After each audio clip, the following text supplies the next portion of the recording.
Good morning! Good morning everyone! Nakain ako. Alam niyo guys, wala si Evelyn ngayon. Pumunta siya sa Philippine Embassy. Kasi may inaasikaso siya doon. Ngayon, sulo ko yung almusal. Kaya, samahan niyo ako. Pansit at may dalawa pang itlog. At may biko pa. Ito yung pan-dessert ko. At tapos guys, ako yung gumawa ng pineapple jam kagahapon. Kaya, tinaray ko ngayon. Masarap pala siya.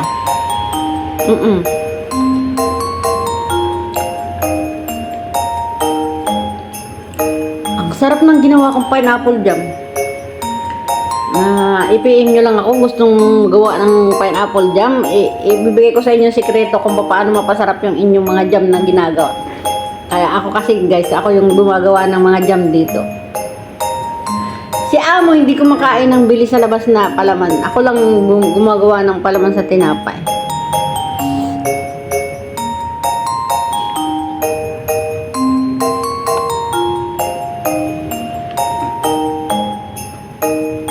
Okay lang, marami akong almusal guys kasi nga nagutom ako.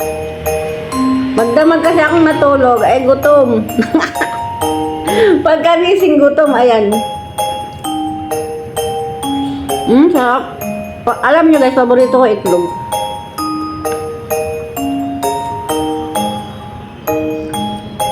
Wala naman akong diabetes guys, pero alam nyo guys, suggest ko pag may mga mataas ang sugar nyo, maglaga kayo ng itlog.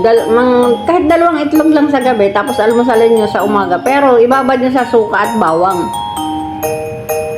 Effective yung nakakababa ng sugar nyo. Kaya, eto hindi ko binabad. Ngayon ko lang to niluto. Kinain ko lang to. Kasi hindi naman ako sa sugar. So,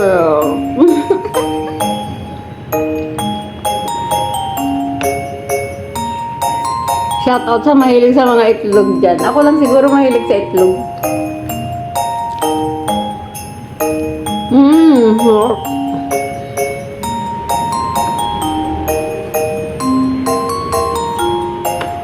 Alam nyo guys,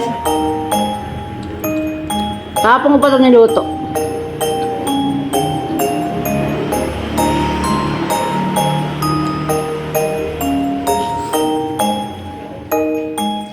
Tira lang ito namin ni Evelyn.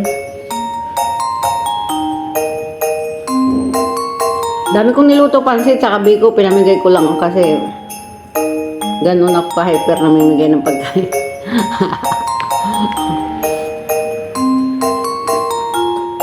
Kaya abangan nyo maging hyper ako. Namimigay ako ng pagkain.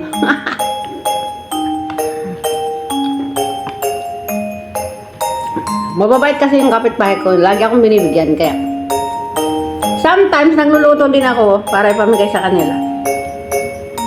Tapos yung mga amo ko tuwan-tuwa yung pagdating nila sa gabi, tapos may nakahain sa lamesa na iba-ibang pagkain na niluto ko. Naku, tuwan-tuwa talaga yung grabe.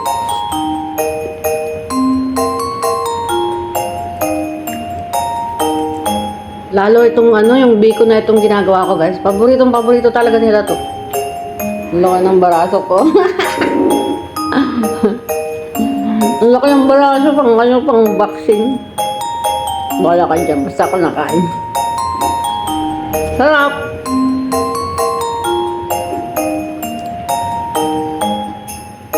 Ang tawa ko. Shout out to sa mga viewers ko dyan. Bahala kayo, basta ako nakain.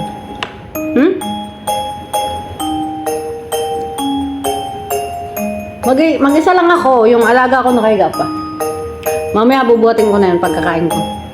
50 kilo yun kaya yung baraso ko, ayan. Bedridden kasi yung guys.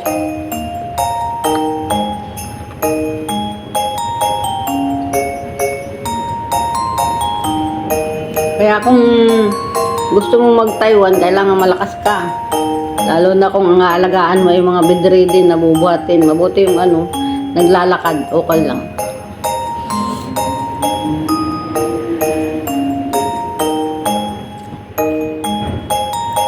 Puyat na puyat ako kasi si Evelyn nang aga umalis.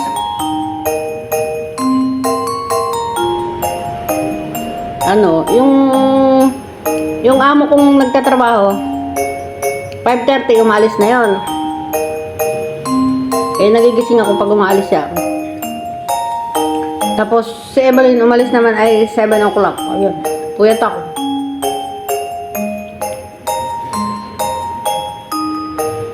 Yap. Shout out to sa akin mga viewer.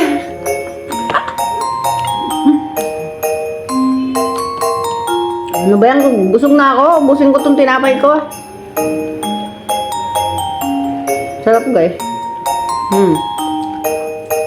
Ang sarap ng palaman niya.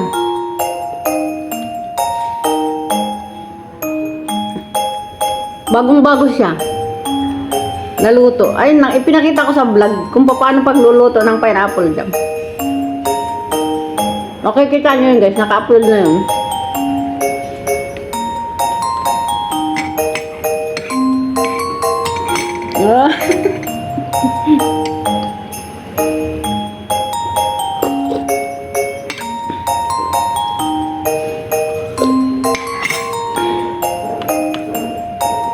Sarap talaga ng almusal.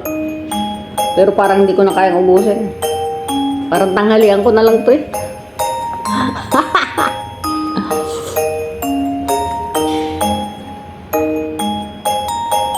I-reserve ko na lang kaya ito sa tanghalian. Pero alam nyo guys, naka-ready na yung aking tatanghalian. Ang bala ko mag-fried rice ako kasi magmimikos-mikos ako ng fried rice. Kasi yung ano, yung sitaw na hiniwa ng maliit-liit galing sa simbahan. Ang dami pa. Walang kumakain talaga. Kaya ang gagawin ko, magpa-fried rice ako mamaya. Lalawakan ko ng itlog, tapos gulay. Yung sitaw, tapos yung carrot. Paghahalo-haloin. Yung bala ko lang yun ang tanghalian ko. Kasi nag-iisa ako. Siguro ang dating pa ni Evelyn gabi, hapon na. Kasi ang layo ng ano, ng Meko. Ng ano, Philippine Embassy dito. Mga ano pa yun. Nasa Taipei yun, eh kami nandito sa Taoyuan. Kaya medyo matatagalan sa Evelyn. Nag-iisa ako. Walang kasama sa pagkain. Pag pala walang kasama sa pagkain, hindi ka masarap kumain. Hindi ka gaya ng Evelyn. Pag nandito sa Evelyn, sarap-sarap niyang kumain. Grabe, sarap niyang kumain talaga. Dire-diretso yung kain niya talaga. Thank you, Lord. Nagtidigal na ako, busog na ako. Ang dami kasi.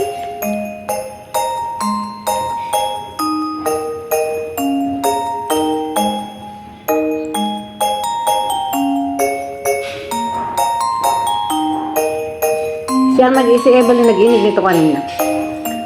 Bago siya umalis kumain.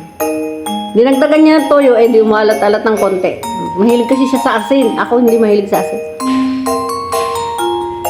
Hindi ako mahilig ng ano, ng maalat. Huwag kang kumain ng maalat. Pangit.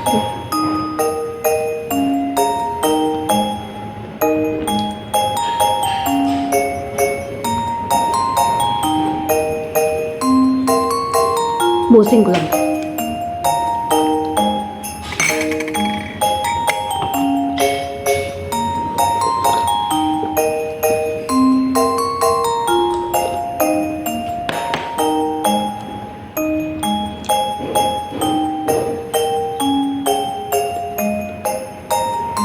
O diba guys, pag kayo kumain ng tinapay, tapos ang palamanan nyo ay yung jam, kailangan nyo talaga ng black coffee without sugar. Black coffee without sugar kasi ginagamit ko. Makaubos din na. Ubos na talaga oh.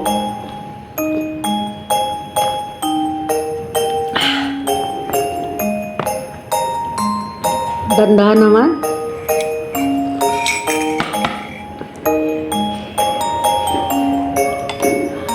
Dandaan, wala mang humahabol sa'yo. Wala. Ang sarap ng kain. Kakaya naman sa nanonood. Di ba gusto na? 2 tinapay na may palaman na pineapple jam.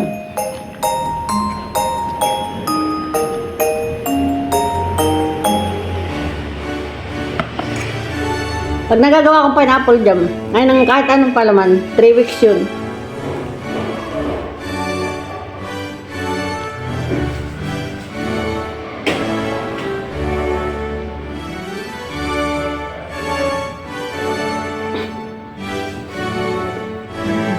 Bye everyone. Ay.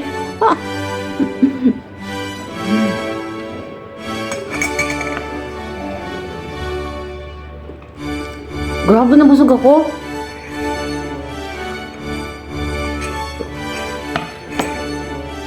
Kung nandito sa Ibalin, guys. ubos na itong pagkain na to. Kaso wala si Ibalin. Kumain na siya kanina bago umalis. Ang hirap ubusin pag wala si Evelyn. Grabe.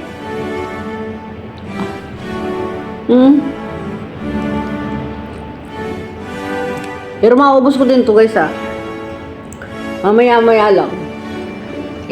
Ano ko lang yung alaga ko, ibabangon ko lang. Pag nabangon niya, medyo nagutom-gutom na ako. Kakain na uli ako.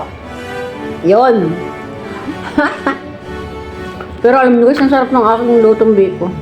Simple lang yan guys. Alam ko lang yan ay coconut milk at asukal. Ibig sabihin, 3 lang yan. Ganyan lang naman kami sa bukid nung araw. Nung nasa bukid kami, nung nabubuhay pa yung magulang ko. Naku, ang tatay ko talaga, sarap na sarap magluto ng biko. Sagana-sagana sa sa gata. Pero sinusunog nila talaga yung asukal bago gawing arnibal. Kasi ako hindi nagsunog ng asukal kaya medyo kupas ang kulay ng aking biko. Pero masarap niyan. Yung iba kasi medyo mapait-pait pag nasusunog na masyado. Pero masarap din. So, yun ang paboritong gawin ng tatay ko. Pagdating sa pagluluto ng suman, idol ko yung tatay ko. Tapos, yung galing nilang magluto ng ng suman sa sa dahon ng niyog. Grabe, ang galing nilang gumawa ng suman sa dahon ng niyog. Yung pagbabalot lang ng dahon ng niyog na suman, sarap talaga nilang gumawa. Dinadaan ko na lang sa kwento kasi busog na ako. Okay na guys, bye-bye, paalam. Love you all. Bye everyone.